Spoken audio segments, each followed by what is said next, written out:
I had my inspiration from this fantastic night. From that night. With the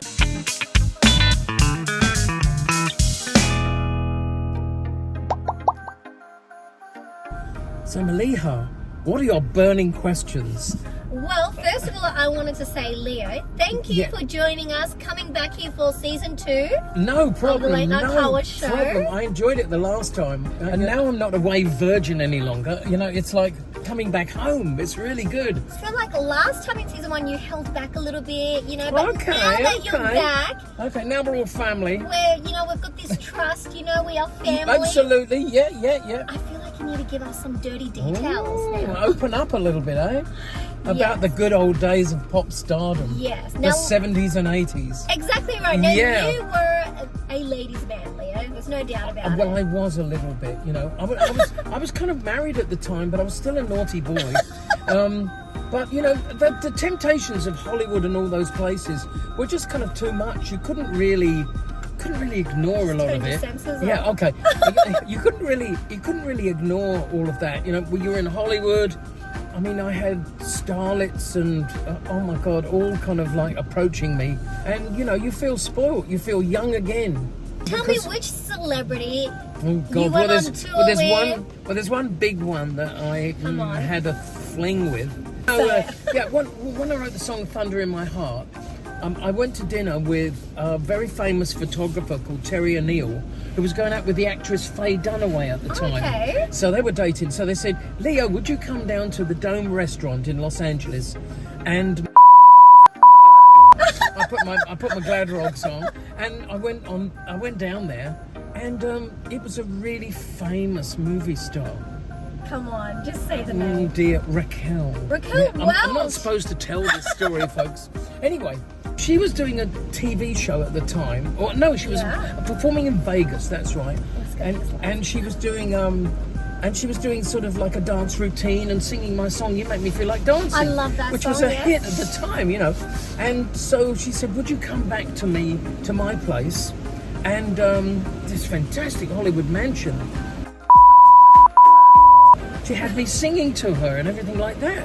You know, I won't tell you all the other things that happened, but in the morning, later on, I was writing a song which was pretty boring at the time, and it was called Voices in the Night. Okay. And so I had my inspiration from this fantastic night. From that night. With the most beautiful woman in the world, you know. I mean, she was incredible.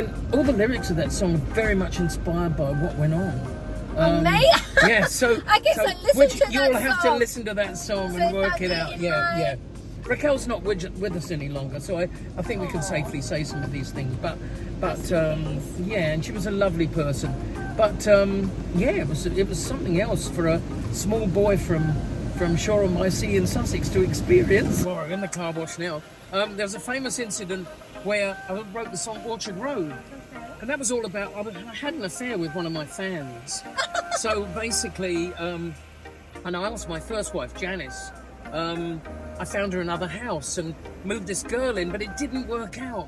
As soon as she came in, I knew it wasn't just it was wrong, but it wouldn't have been right for her, you know. Yeah, so she came into the house the day that, you know, she moved in, and I was looking at her and going, this is not your life, you know. It was so different and a challenge, but she wouldn't have been able to be Mrs. Sayer, you know. Yeah. It didn't really work out. So she, anyway, I took her home. I filed I think she'd promised her dad that she was going to be with Leo Sayer. So basically, I got chased down the road by her dad. You know, you get out, you know, as I dropped her So you off. live that sort of Oh normal my sort of God, life, you yeah, know, when the yeah, dad wouldn't be yeah, happy with the yeah. guy. So I drove back to where my ex-wife had her new apartment, and I went to the phone box just nearby, put in lots of money. You used to put money in those days, not a credit card or not an ATM card. So pouring money in that I got from a local garage, and I'm pleading with her to come back. Oh. And all of the lyrics of Orchard Road are that. Amazing. That whole phone message to her, Oh, you know, wow. I've messed up. Can I come back? You know, give me another chance. So is that the case with your majority of your lyrics, that they came They're from a all real very life story? Yes, Yeah. yes. I They feel got like I need to stopped. go through all your songs Yeah, to yeah. hear about all your People stories. will know that song and they'll follow that story. So, and sometimes Amazing. I tell the story from on stage that sorry, the end of this is not quite true. It's like they got caught.